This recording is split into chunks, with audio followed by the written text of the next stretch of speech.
In this movie, 500 Days of Summer, we have a very unique opportunity because the actor has two boy meets girl scenes. So these are the scenes where when two characters fall in love, there's their first meeting, the boy meets girl scene archetype. He has one boy meets girl scene early on in the film when he's a weak character, when he's insecure, when he's unsure of himself, when he's essentially a loser. Over the course of the film, he's become a much stronger, more confident character. He's gone through his whole hero's journey. He's done his equivalent of a Rocky training montage, but for architecture. So we get to see two boy meets girl scenes, but one scene he's a loser, and one he's the man. So we're going to watch through both of these scenes, and I'm going to give some commentary on the interesting choices that this actor has made in both of these respective scenes. So for context, the first boy meets girl scene doesn't even take place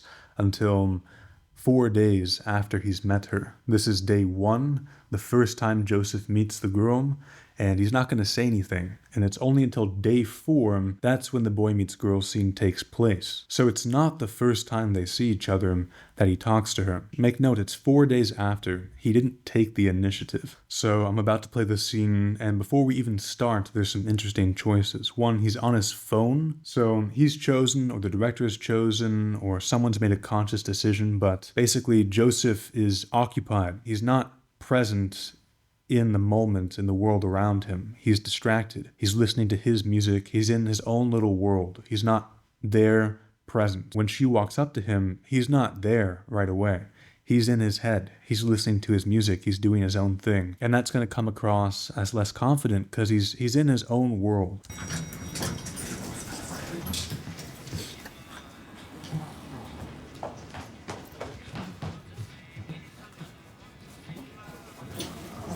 So he sees her, you can see he consciously registered, oh shit, she's here. And then he looks away and he keeps doing his own thing. Totally normal at this point, but I just think it's noteworthy. First of all, the clothing is vastly different from the next clip. He doesn't have that sharp suit. He's got, I don't know what this is, but muted, kind of boring drab colors. It's not a good look. And he's in his own world. You know, if his headphones were off, if he were there, if he was wearing a sharp suit, or if he was wearing some nice clothes, and he was there present in the moment, you know, he could have said, oh, hey, how are you? He could have started a conversation, but now, you know, he's got to take his headphones off, or it's just a bit more difficult.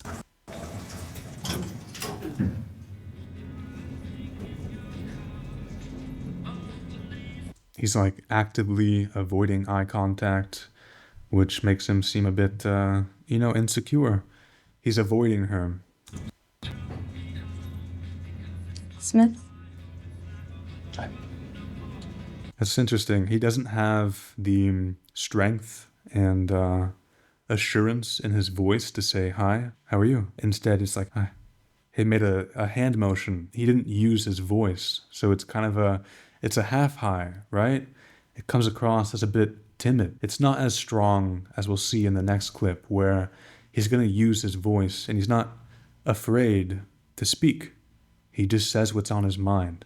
So he got lucky. Since he's listening to music and she is attracted to him, she's going to comment on it. So he has a way in, but still he kind of crashes and burns. We'll see. I'll play a bit further. I love the Smiths. Sorry? I said I love the Smiths.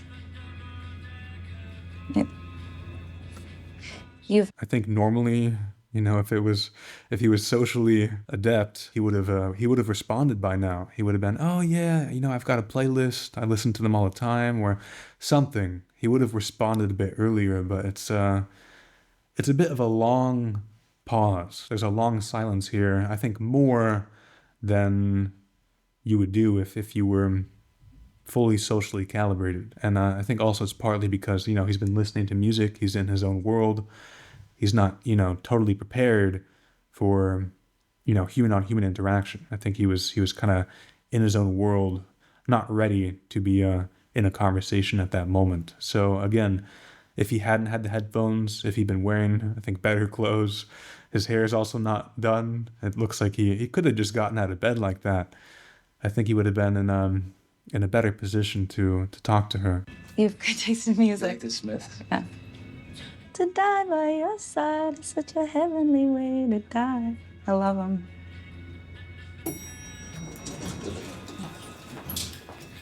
Holy shit. So that's the first boy meets girl scene. Again, he got really lucky there. I mean, she did most of the effort. She started talking first. Even though he was wearing headphones, she interacted. You know, as an actor, he played it very socially awkward. That was well done. There's no plan to see her again. Again, they are working together, so it's going to be different than the next situation. He knows he's going to see her in the future, but still, overall, he came across as very unconfident in his own world, not super socially adept, and kind of timid. And also, it's nice to have an activity that aligns with your character. If you're playing a not so confident character, maybe you could have glasses and you're constantly cleaning your glasses, or you've got music, or you're constantly adjusting your hair. You got like a nervous tic. You know, he could be playing with his tie. I don't know. You just need something to kind of, it shows that he's not quite sure what to do, or that you're not totally there. Whereas in the next scene, he's there, he's present, and he knows exactly why he's there. In the boy meets girl interaction just now, he doesn't ask her out, he doesn't ask her name, although he probably knows it already, but basically he doesn't take any initiative in the conversation. He takes no initiative. So this is the next boy meets girl scene. You're gonna notice already he's got a sharp suit on, he's walking in a much more confident way. He doesn't have his headphones anymore. He's here, he's present, he's looking around. Again, he wanted to be an architect, so he's had the whole training montage. He has his priorities straight now. In the previous boy meets girl scene, and for most of the movie, his main goal in life was just to get the girl, to get Zoe. But now he's got some ambition, he has a purpose in life, he wants to become an architect, he's going to fulfill his dreams, and now he's coming in for an interview to become an architect. There's a position open at the company. May 23rd was a Wednesday. He's relaxed, he's casual, he's walking up, and he's looking around. Again, in the first scene, you know, it wasn't totally clear what he wanted. And also when he made eye contact with Zoe, he looked away, he averted his gaze. But here, he's looking around, he's admiring the architecture because he's an architect, and that's his main focus. Wow, this is a really cool building. You know, that also says something about his character. The actor's chosen to admire the architecture because that's what his character thinks is so cool. That's what's important to him in this moment. And there's a beautiful girl on the couch, but he's not going to be eyes glued to her. No, he's looking at the architecture. That's his priority as a character.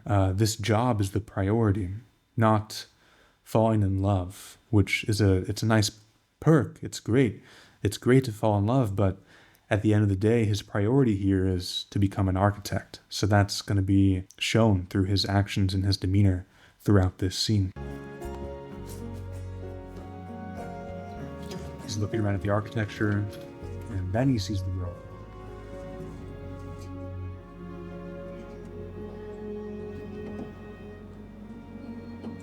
Admiring the architecture, the girl's not the focus of his attention. And look at this. These clothes are so much better. He's done his hair a bit. He's not in his own world. He's here. He's present. He's relaxed. He's got a nice suit. And yeah, his skin looks better. He just looks like a much better version of himself. And she's going to start the interaction. So he looks out again. That's a great segue for him to start talking. Are you interviewing? Sorry? Are you interviewing for the position? Oh, yeah. Why are you? Yeah. My competition. It would appear. Yeah, so... a little awkward. Yeah. Again, he was so much more socially calibrated this time. He didn't pause for an eternity when she asked him a question. He wasn't like, "What? Why are you talking to me?" He responded in a socially normal way, and now he's going to crack a funny joke. Well, I hope you, don't get the job. Well, I hope you don't get the job. Again, this is really It's really well done. He said, I hope you don't get the job. He held eye contact, and it's not too big. He's not overly giddy. He's not. It's just a smile. It's subtle.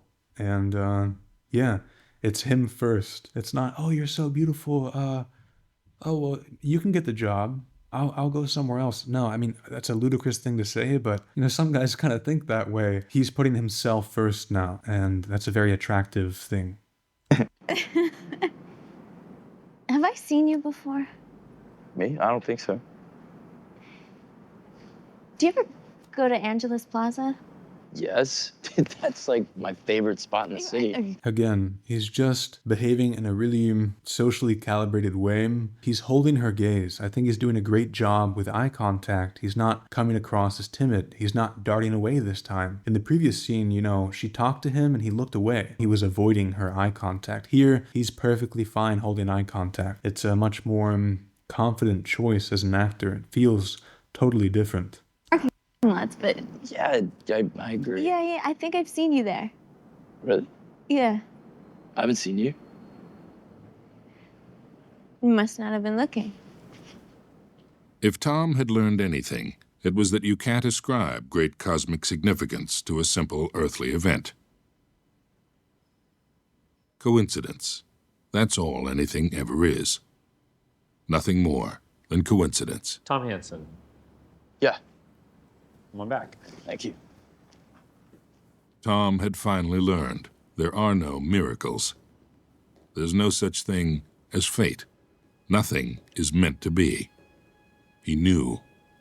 He was sure of it now. Tom was... Sorry. That was just really well done. You could tell he was nervous. It's just as an actor, I think he did a good job there. It's not big, it's not a huge size, but you can tell he's got butterflies, but he's going to do it. And in this boy meets girl scene, he goes and he asks her out. He takes the initiative. I just left, can I, 1 second. He was pretty sure. Hey. You again? Yeah. I was just wondering if maybe He's looking straight at her and he's holding eye contact. Great job.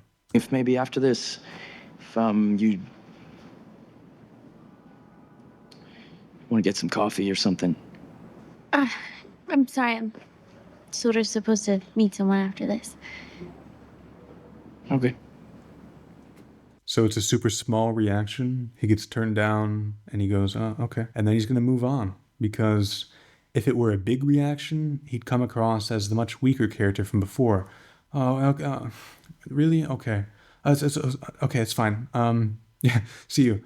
That might have been something like what he said before, but now Joseph is playing a confident character. So he's going to react more slowly. He's going to have smaller reactions to things he doesn't like, and he's going to move on because he's got better things to do. He's going to be an architect.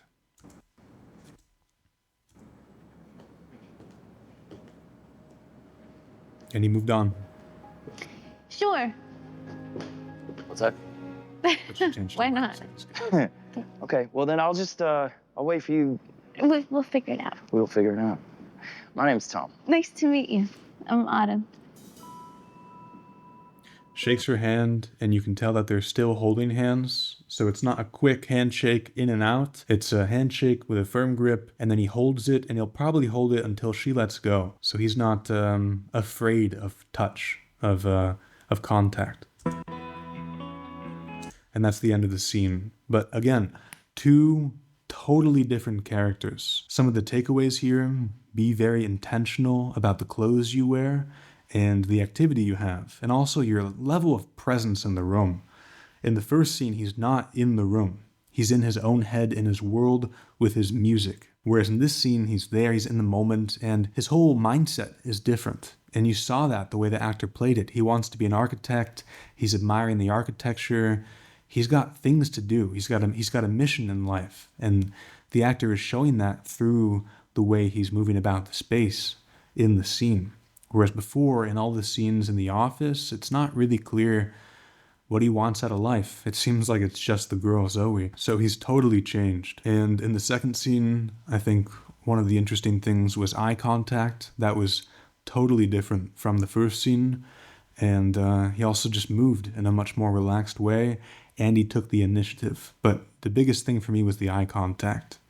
That was totally different than from the first scene. So hopefully this has shed some light on different approaches to the boy meets girl scene, and just seeing it done by the same actor with two different outcomes. Hopefully that helps you in your acting. Because if you're doing anything romance, anything where there's lovers, the boy meets girl scene is probably going to show up. So the more you know. Thank you for watching.